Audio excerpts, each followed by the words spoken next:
Thanks for joining me today, Niki. Hey, Rishad, great to be here. As we said today, you are leading a biotechnology startup at the forefront of medicine. How did you get here? It's an interesting story. I actually am the co-founder and CEO of Swaza, which is based in Mountain View, California, Silicon Valley biotechnology startup. But how I came to it actually was as the first outside investor to the company.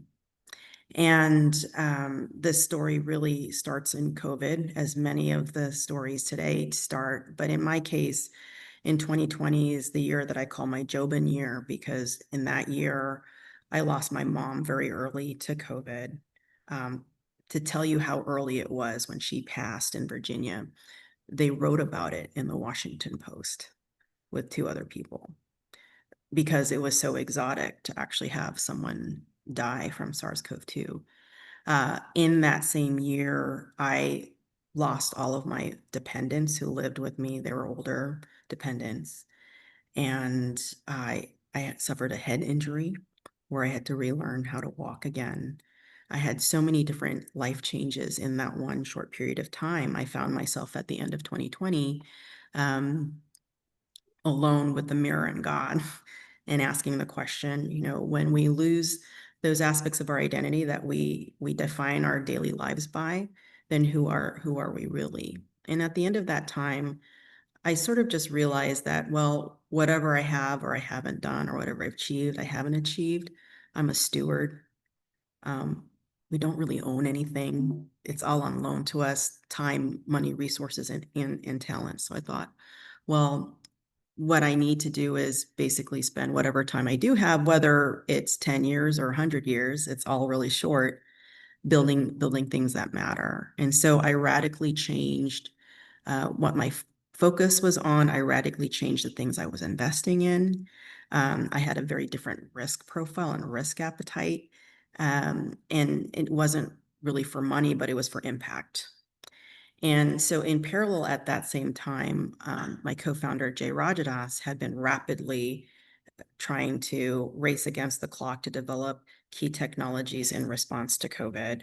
Um, a vaccine, a therapeutic, a number of other technologies. But the fourth technology he developed was this nanofluid breathing aid technology. And so when we met and converged, it really was about time and purpose.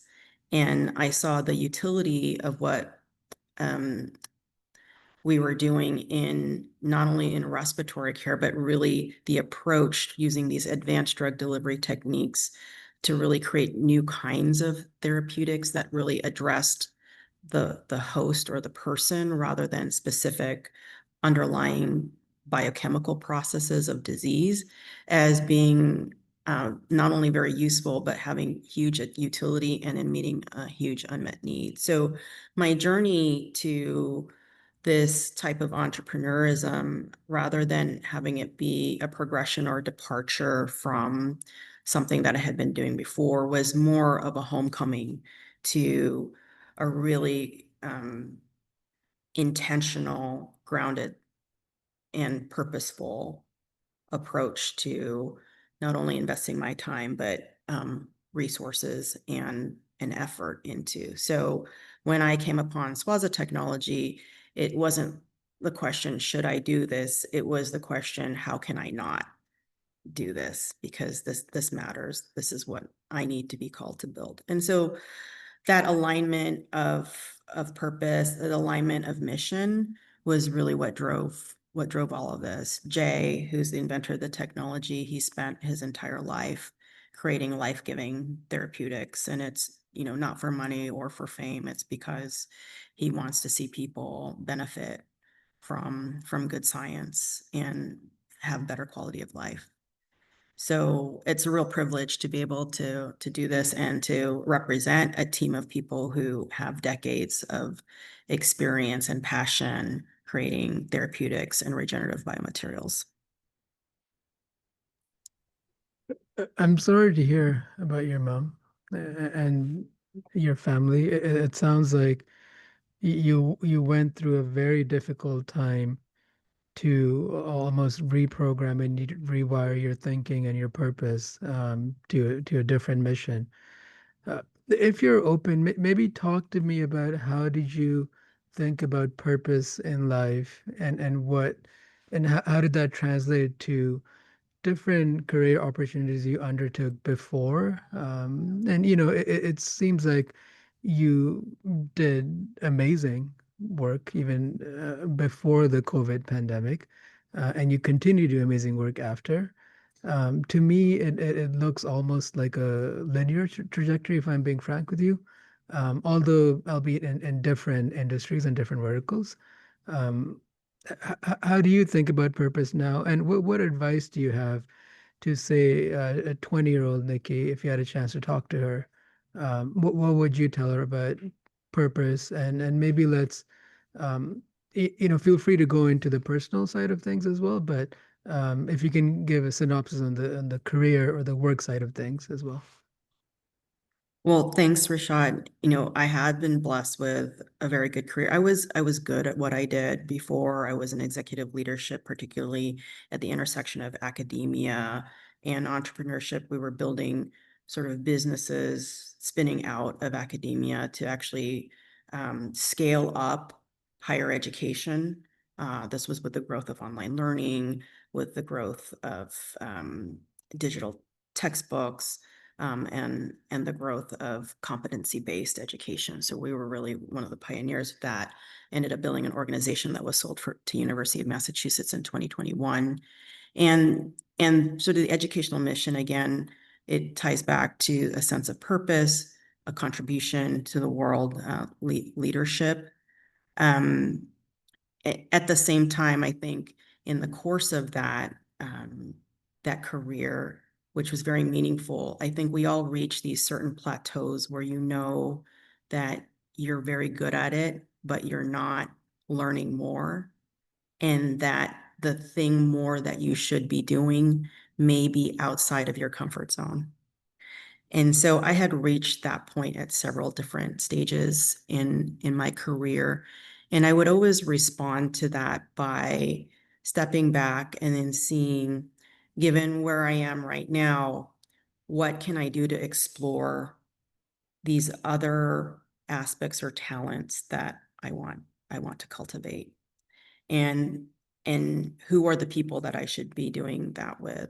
And that actually led me to a lot of my angel investing too. So prior to coming on board with Swaza, I had been doing a number of investments, and investor with a little I.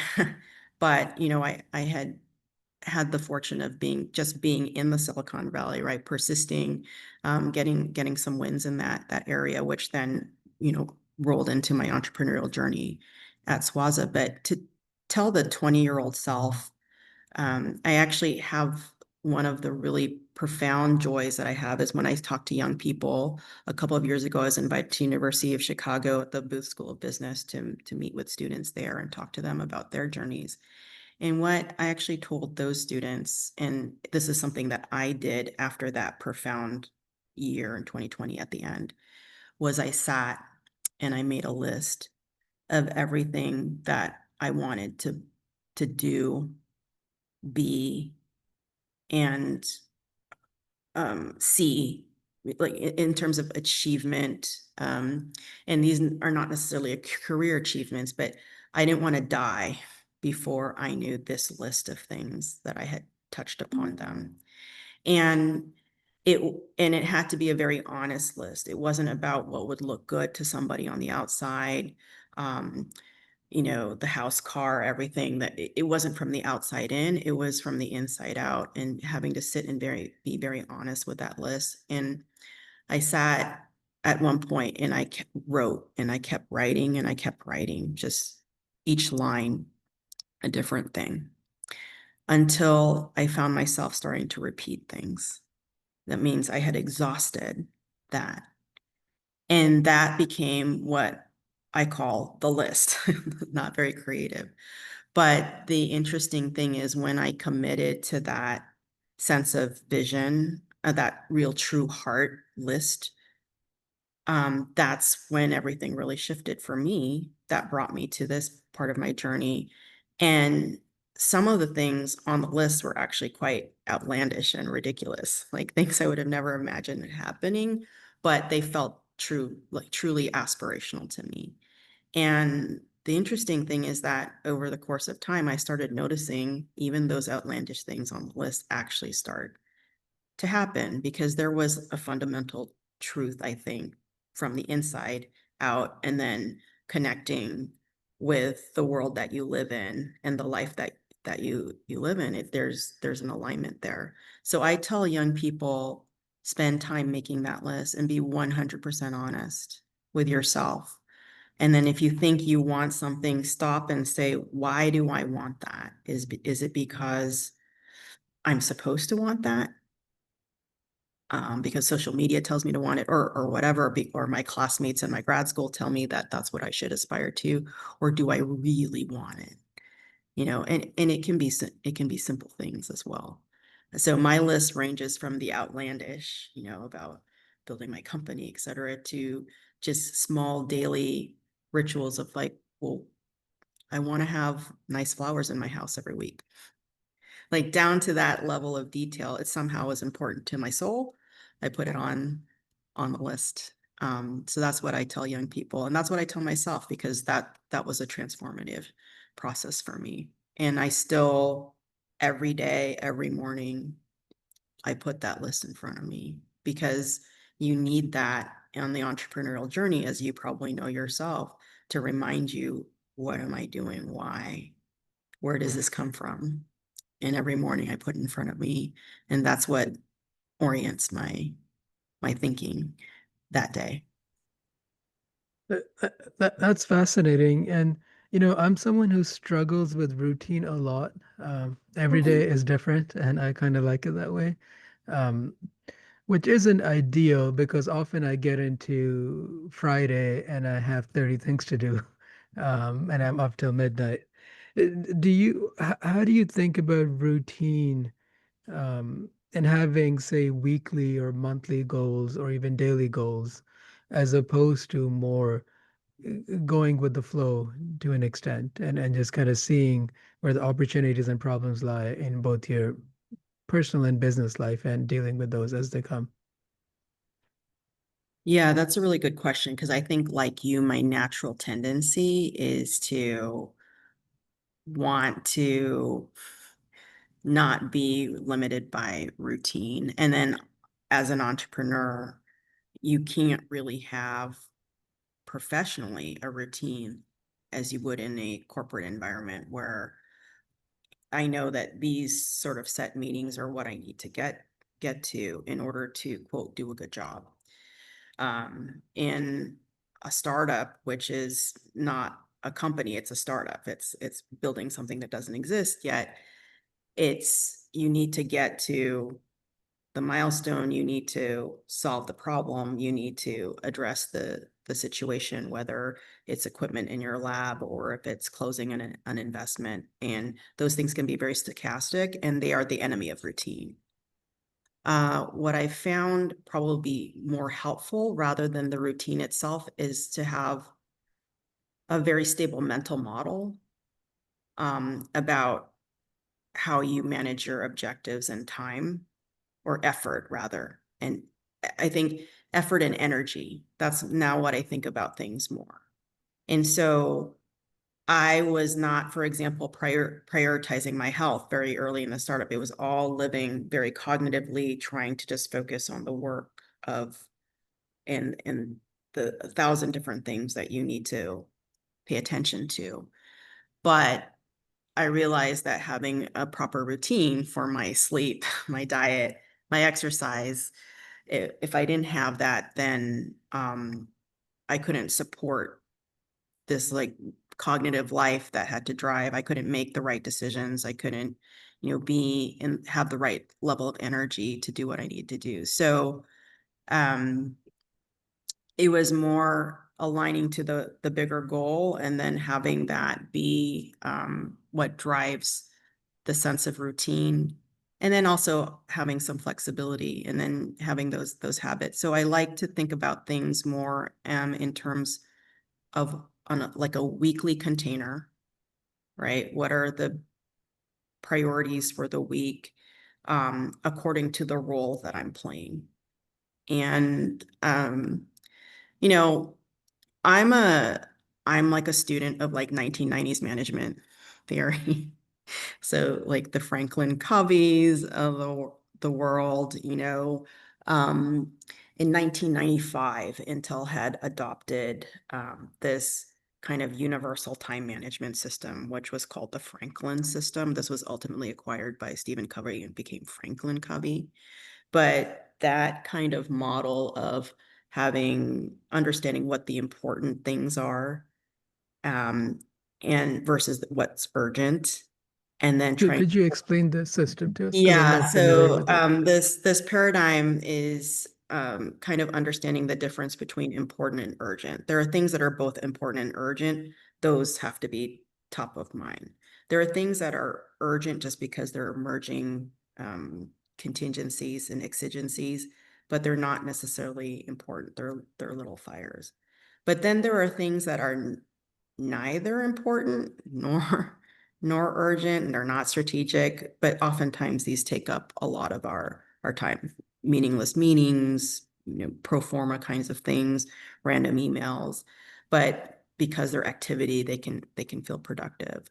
And so the paradigm that I found very useful was, I think, one developed by Stephen Covey himself, was called the big rocks, where you focus on what the big rocks are in your week, like the big things that have to get done that are really important, and then everything else gets organized around them. And then sort of organizing things by the week tend to be the right time scale for me, because then the day, you can slot things into the day, but as long as you feel that you are in the right direction for the week, I tend to find that that's been my sweet spot in terms of routines and organizations. It's still a work in process and progress. I have colleagues who are very routinized, and I kind of admire them from afar for just the consistency.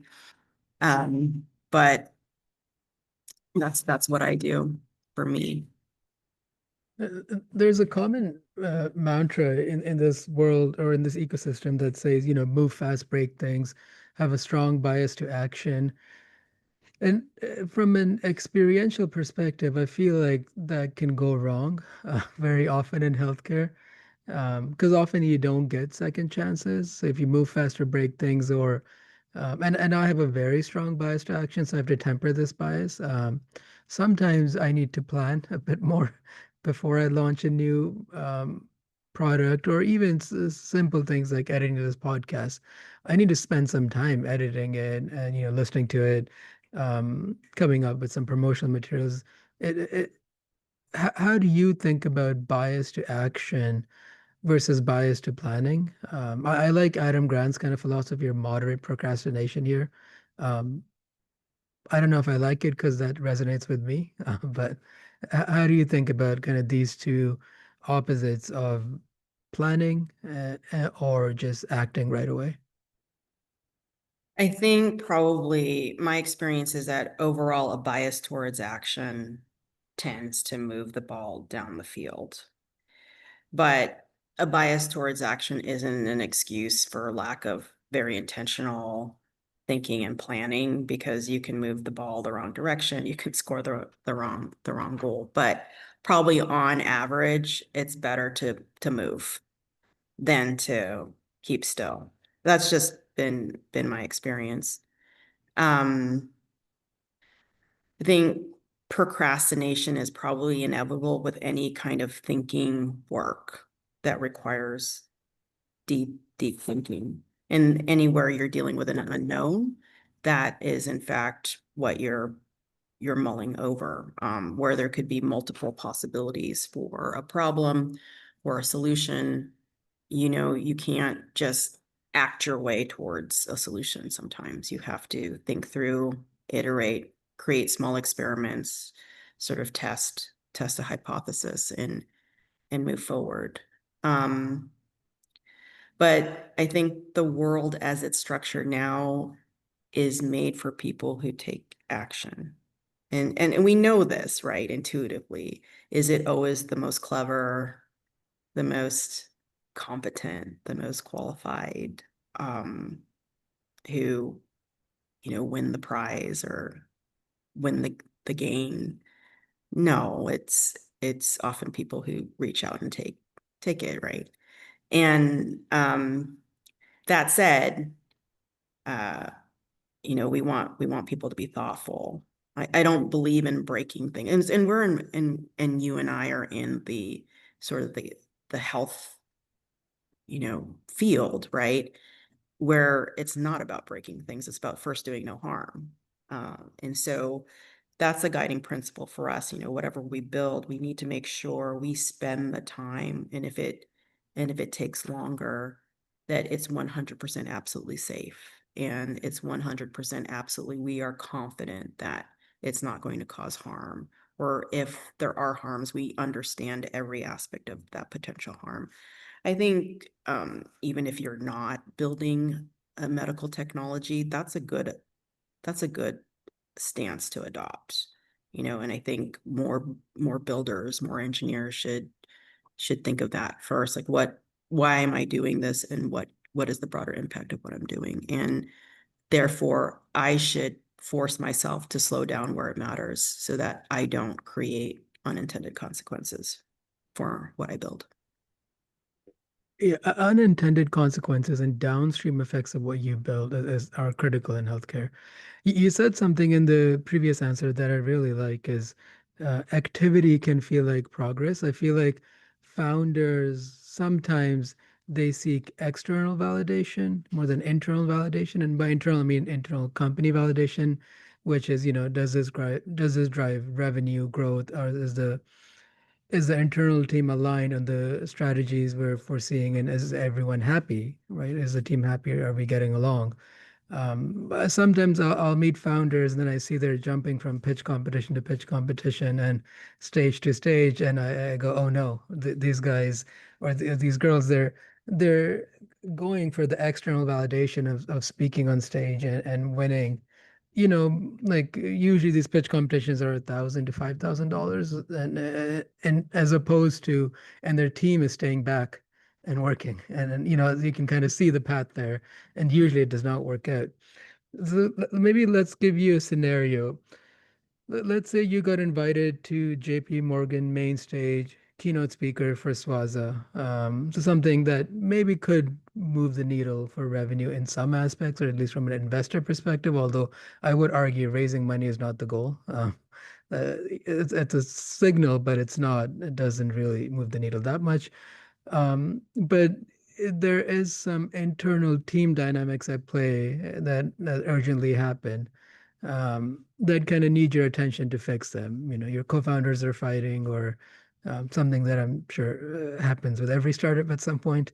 What do you pick, and how do you kind of think about external validation and internal validation? And I'll kind of wrap this whole question up and with one more caveat. Given that marketing matters, and the world that we live in is designed where people make emotional decisions and organizations make emotional decisions as well. And brand and marketing is important. I think your last caveat is so important and is so often underlooked, and I'll get to that. But when you said JP Morgan main stage, sorry, the building can be on fire. I'll be on that main stage. That's an opportunity you don't really pass up. And but that, joking aside, that points to the bigger point, which is, being selective about those stages, and you always have to tie it back to the mission of the company, what you're actually trying to achieve at that point. um you know People and team, right? You're not going to achieve anything without them, so making sure those things are taken care of. And we've had critical points where, um on the surface, all the external things were great, but I knew if we didn't address some internal dynamic, that surface success was going to disappear quickly, or it would evaporate. And so sometimes doing the deep work of really realigning everybody, and myself included, actually, is important at key touch points. And then being able to also reflect back, because oftentimes, particularly in the startup world, we're running to the next thing, we're winning, but then you climb one mountain, you see the 7 others you've got to climb still, and you don't stop. You have to stop and reflect back, because you can't keep everybody with you, right? And with this, if you can't step back and really, in gratitude, see where you've come from, that's really, really important. But your last point about, well, the marketing and the story, I think there's obviously 2 extremes, where when you say like what gets measured gets done, oftentimes in a very media rich environment and an information heavy environment, what you post and what seems external looks like what you're measuring.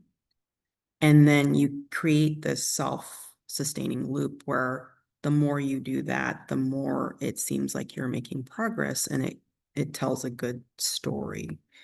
But I was recently in conversations with a very close friend who is the managing director of a big investment bank in New York that specializes in biotech. And he offered me a cautionary tale, which is, from our perspective, from the 45th floor of people who are going to be financing that last 3 rounds, right, before IPO or that acquisition, we see your activity as a distraction. Because for us, we're running the core numbers on your primary program. And is that particular asset going to make money and of sufficient multiples on our investment in order to justify the investment? And so it can look like and feel like you're doing a lot, but if you're ignoring your primary business and its proper feeding and care, we are going to see that. We can see it because we see it all the time. So he literally offered me, a top-down view, as a cautionary reminder that the external validation, and there are a lot of, it's like founder culture or hustle culture is very external, right? Like, I'm doing so much and I'm in this city and I'm that city. But in the end, you're running a business. And you're not just running one business, you're running multiple potential businesses backwards and forwards, because it could be a number of different things. And my job as the CEO is to understand every business this possibly could be, and then to build both forwards and backwards simultaneously to what those strategic options are. So as long as you can always come back to the center, am I moving the right ball down the right field at the right pace? Then that's the guidepost. But you do have to check back in with yourself, because you can end up spending 2 quarters, on the big world tour and get a lot of press. But if that press doesn't translate into moving the core business down the field, or the primary program, or whatever it is that you're actually supposed to be doing at that time, it can actually just be a distraction. What is the path to exit for Swaza? Yeah, so there are a couple of different strategic options. So it's all situational based on where we find ourselves at different inflection points. So our primary asset, Swaza 1, which is the nanofluid breathing aid, we're accelerating that into phase 2 clinical studies within the next 18 months. And depending on early readout of those phase 2 studies, there are a couple of options. One is to already strategically partner with a big pharma to bring that asset to market. 2 is to also, or to seek then funding from the public markets to then support later clinical trials, which is sort of a classic biotech playbook. But this was like pre-COVID playbook. So you and your audience may have heard of Merck's recent acquisition of Verona Therapeutics, and for their first-in-class COPD drug. And Verona was one of these companies that had very good early phase 2 readout.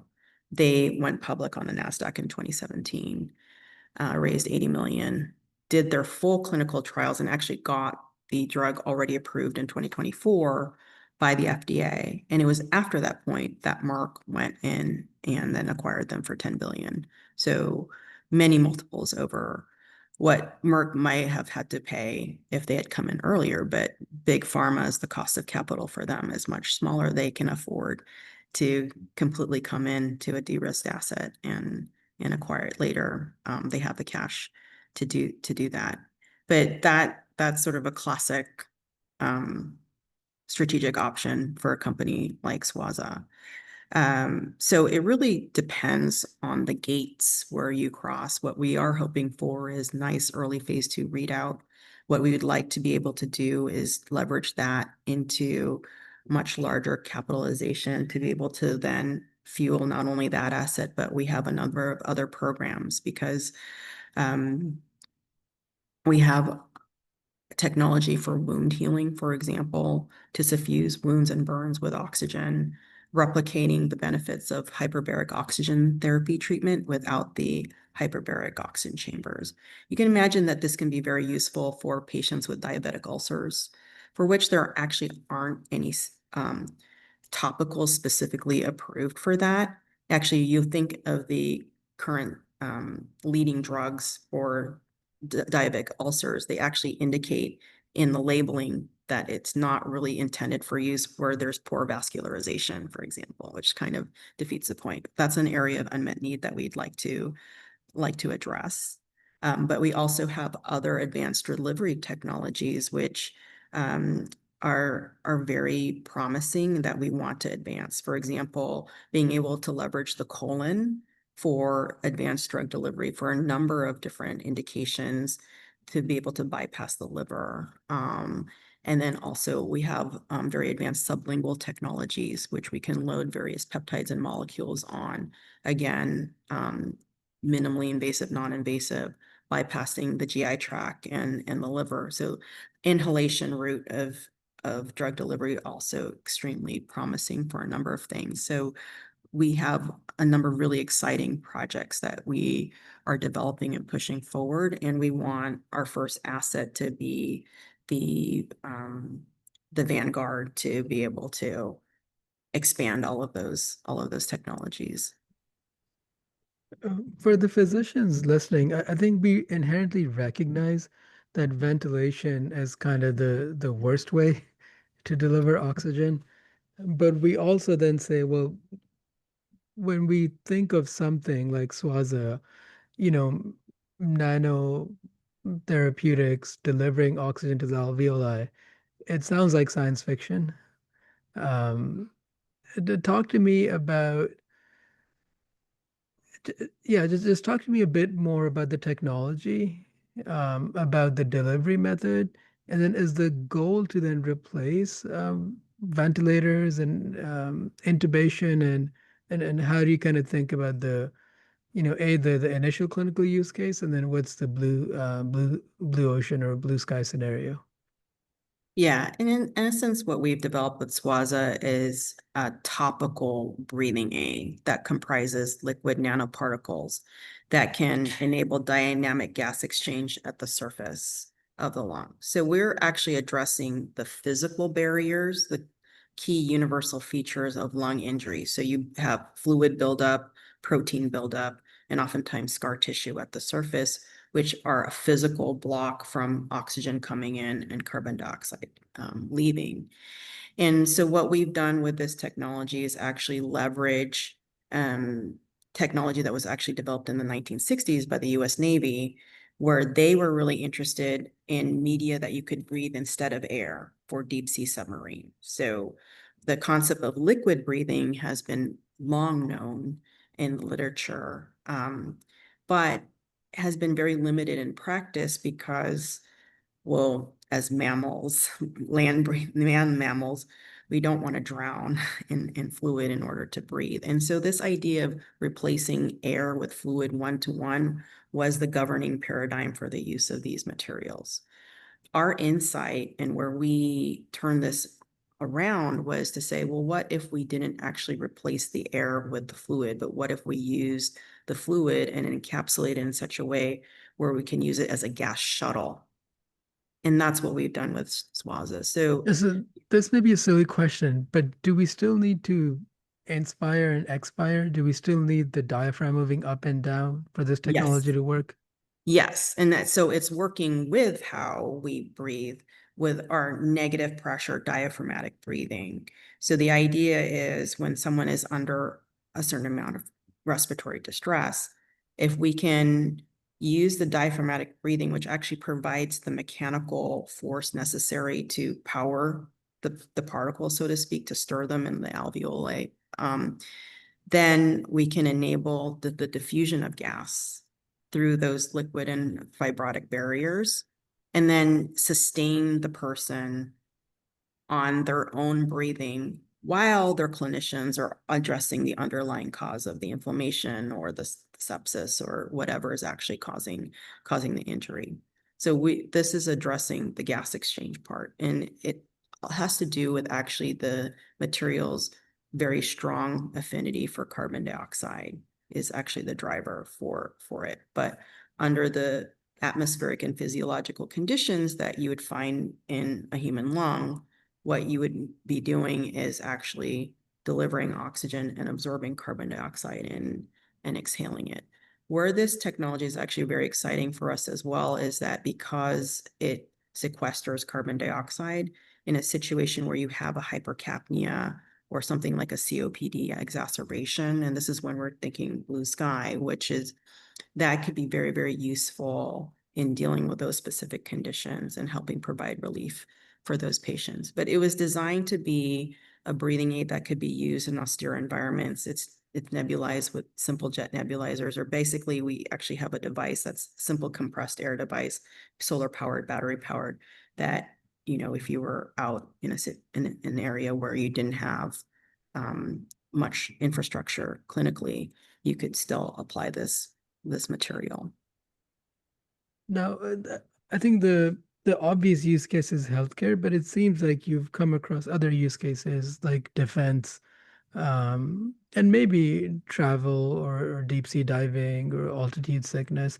How do you think about go to market for a solution such as this, which could have potentially different use cases? Yeah, I think those are what we're exploring now, and actually our work with NATO and the U.S. Department of Defense is very synergistic in that, in being able to explore, for example, um, uses for high altitude, um, or, you know, dive injury, but then also more broadly in the recovery of human performance to be able to repair lung tissue, for example, after extreme exertions, or to be able to sustain, for example, VO2 max under extreme conditions. But just for the average person, for example, many of us, I'm probably one of the people included, are at risk for being pretty hypoxemic on planes. Our blood oxygen just drops, for example. And for certain people with certain conditions, that can be very risky. Um, for people over 65 who are very much at risk of ischemic heart disease. If you can imagine having this be portable with you and you're undergoing an event to try to protect the heart tissue quickly, while you get to the hospital or while you get to your clinician, can mean the difference between that first heart attack, and a second a fatal one, for example. And so big picture, we envision this being something in the back of every ambulance and actually being carried by people who are at particular risk, sort of an epipen for oxygen, so to speak. That's sort of the big picture. And then if all the safety data, which we are confident actually can be supported by further study and validated, um, align, it's something that we would like to see broadly available to people for those uses. How do you think about intuition when building and selling in this industry? Um, and maybe give us an example where you encountered something while building which challenged your intuition. And how did you kind of, so for me, I used to be a very intuitive person in terms of who to hire, and I've kind of been wrong so many times. So I think vibe hiring does not work, and you need a structured process. So I think it's hard to kind of know when to trust your intuition and when not to. Whereas it's the maybe the easy or the lazy way is to always trust my intuition because then I don't have to do the structured diligence on the back end of things. Yeah, so how do you think about intuition? Um, and then like, yeah, just give me maybe an example where something happened, then that you went like, oh, like intuitively, this didn't make sense to me. Yeah, I mean, in a kind of scientific environment where there are a lot of unknowns, um, you often have to experiment your way forward. But I like what you said about intuition. It just caused me to think, well, what do we really mean about intuition? And intuition is essentially a heuristic based on our informed choices and experiences. And so sometimes intuition can be a reflection of cognitive biases, which may not be helpful. And so I'll give you an example. I very early on in establishing the company as the investor, I did not have the plan of actually leading the company. Um, what I did was I put in some initial capital, syndicated some investors from the Valley who to come in early. And then I set about trying to hire, the right CEO. And this was at the time, like late 2021, the public markets were already starting to tank a bit. And this was the very beginning of biotech winter, but the early signs had already been happening. So when I was calling sort of my Boston crew, Harvard Medical School crew, MD PhDs who had all the right kind of credentials, who had done biopharma startups before, they said, hey, Niki, we really love this technology. We think it's great. We want to support you whenever way we can. We do not want to have to raise money in this environment. So if you want us on board to do that, we'll help you. But, that's not, we don't want to do that. And I said, well, that's the job. Right. And then so I thought, and at that point, what my intuition had told me was, well, look, Niki, you need to get someone who fits a certain demographic profile, a certain pedigree, a certain look, a certain type. Just fill in the blank of whatever cardboard cutout you think should be that founder to be able to raise money. And that's your job, is to find that. And that quote intuition meant I wasn't that face. I wasn't that cardboard cutout. But somehow I thought that from behind a curtain, I was going to plan the roadmap, drive the roadmap, resource it with the right people, resource it with the right team. And yet somehow this other entity out there, this person who's supposed to be that right CEO, was going to raise a bunch of money for the company. That turned It's out to be a interesting. massive mistake. Yeah. Yeah, given your experience, like for me, you would be the cardboard cutout, and the person to kind of raise money for anything, including Swaza. Well, my intuition was informed by certain quote facts, such as only 2 to 3% of venture capital goes to women-founded companies, much less um, minority women-founded companies. And then we were still in the wake or the shadow of an Elizabeth Holmes, right? And I'm dealing with a technology that, as you said yourself, sounds like science fiction, right? It takes some explaining, but it's very scientifically sound. But when it's category changing. So all of those things, quote, and had informed my tuition and intuition in 2021, but they were all wrong on a lot of different levels as well. I thought I was being prudent, but really it was just reinforcing these biases. And the funny thing is, I did something that I would have never advised a mentee of mine to do, right? Which would be to recede into the background, thinking that this other strategy would make the company win, and that wasn't correct. Do you think entrepreneurship is innate? Were you always an entrepreneur, say when you were in middle school, in your teenage years, or do you think it can be learned? I would say I was always creative, slightly iconoclastic, and moved outside the strictures and the structures of what was around me to create things, but I would have never labeled myself as an entrepreneur.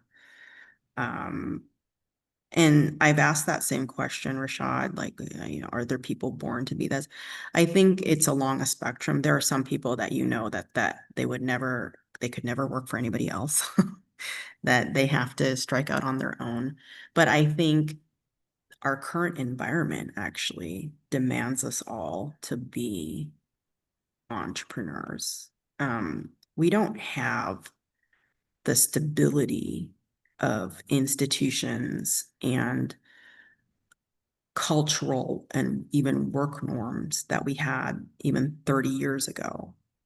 So everybody now has to think in terms of the entrepreneur. And I don't want to say that tritely, but I think as humans, we actually are highly adaptable.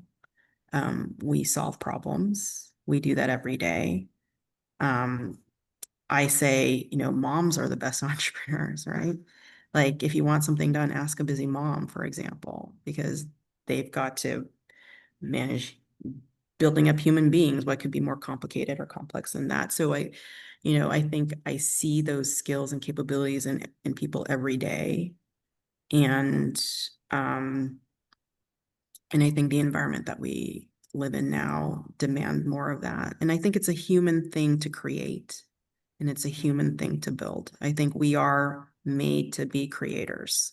We've just formed that way. We're designed that way. And so as in as much as entrepreneurism is an expression of that, I think we all are naturally entrepreneurs, whether we call ourselves that or not.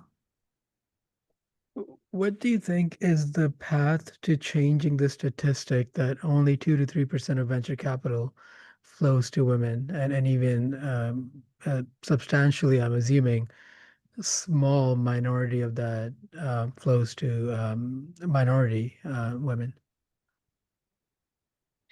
I wish I had a really good answer to that question. I think um,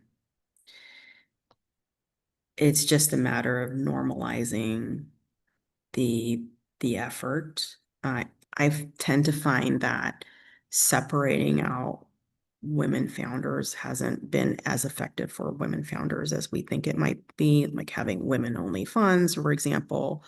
They tend to be under a different kind of microscope and actually tend to be more risk averse, right? Because they have to win, they have to Yeah. get returns There's for. also always that stigma if you are in this. So I'm a minority in India, and then I was a Yeah. minority when I moved to Canada when I was 16. I was one of four brown people in my high school. Although I used to think of myself a minority, I don't think I am anymore. If you look at the CEOs of a lot of public companies. Um, and I wonder if the so I think intuitively I agree that if there is a class of humans that is oppressed, and I agree, women and women minorities are, they need to be uplifted. So they're no longer oppressed. Like that makes sense to me. Like I don't know anyone who would argue against that. I don't personally know. I'm sure there are people are who would argue against that. But how to do it is more difficult, and I can only speak from personal experience, just seeing a lot more brown male CEOs, I don't feel oppressed anymore, and I'm not a minority anymore, right? And there was no category that I know of for that specific race and gender for venture funding. So yeah, like I think you bring up a very interesting point: is having these categories, does it kind of make people who belong to those categories more insecure that I got this funding or got this job because of my um, demographics, but not because of my aptitude. So would love for you to kind of maybe dig a little bit deeper and um, like, does it mean that we just don't do it externally and internally, we still uplift people who need to be uplifted? Yeah. I think it's both. I think you want to reach down and support talent where you find it, and then also recognize where some of those barriers and challenges might be. Um, I was challenged recently by very profound work by my colleague Siri Chilaxi, who is a researcher at the Harvard Kennedy School, and she just came out with a book called Make Work Fair. And really fascinating work. They were particularly looking at gender discrepancies, for example, in corporate leadership and ladder. And they found that these very kind of data-driven interventions really work to level things out. And it wasn't really about categorizing people and like separating them into specific programs, et cetera, but it was really just creating practices, just even by the way that you screen resumes and write job descriptions, right? To um, not privilege any particular group, but actually make it more fair. And these resulted in very good outcomes for everybody involved in the organizations that they studied. And so I think there is one thing, like as we are all building companies and organizations, we should be mindful about the policies and structures and who we hire. You know, I have a number of other female CEO colleagues in biotech who are also aware of these issues, but then, we talk about, for example, hiring, and then they'll, for example, pick a candidate over a really great candidate, maybe a more qualified candidate who was like a mom, but she couldn't start right at that time they wanted her to because she needed to factor in the school start times. And I thought, guys, why are we doing this, right? Like, it's our job to think about, are we perpetuating things that actually are then holding back really great talent because we have these ideas that somehow our organizations would be better benefited by some, what difference does it make if you change that hire by like 6-8 weeks, right? And you got this really great person, right? But you're discounting her off the bat off the off the bat because like you um didn't want to take into account this one consideration. So we have to be very mindful of that. And human beings, they have babies. For example, it's just think on a very basic level. And in most cultures around the world, the majority of that work or thinking around that falls to moms. Well, as companies, as leaders, have we factored that in? Are we ruling out talent by not being able to be flexible to ramp these really talented people? It's not even about their gender, it's they're talented. Okay, ramp them back into the workforce properly so that we can benefit from that talent and we create value out of that. This is not charity. This is good business. So I've thought about these questions for a while, and I think it's in building organizations too. When you're in charge of the policy, when you're in charge of the hiring, not vibe hiring, because we vibe with people who are like us. And when I think about our company, how very different the people that were brought together are. We share very similar values underneath, but as people, we're radically different. And if it was on vibes, it would not have happened. And but if it was on purpose, if it's on creation of value, like but these are the exact people that we need on board to create this thing and build it forward. But it's definitely not on vibes and it's definitely not on similarities. And we tend to over rotate towards, would I be like buddies with this person? The thing is, you grow into that relationship. Like, we're built for connection, and you tend to find people that you spend more time with. Somehow you would have never been friends with them, maybe just walking across the street and meeting them, but in a shared mission together, you're a band of brothers, you're a band of brothers and sisters, and because you have the shared purpose. So yeah, I think being aware of our tendency towards vibe anything, right? And then stepping back and saying, hey, what if I thought about this in a more holistic way or in a bigger picture way, to reflect my values and what I think is important societally within the confines of my own company is a place to start. I think this is a great place to end. Thanks so much for joining us today, Niki. Rishad, it's been a real pleasure. Thanks for having me.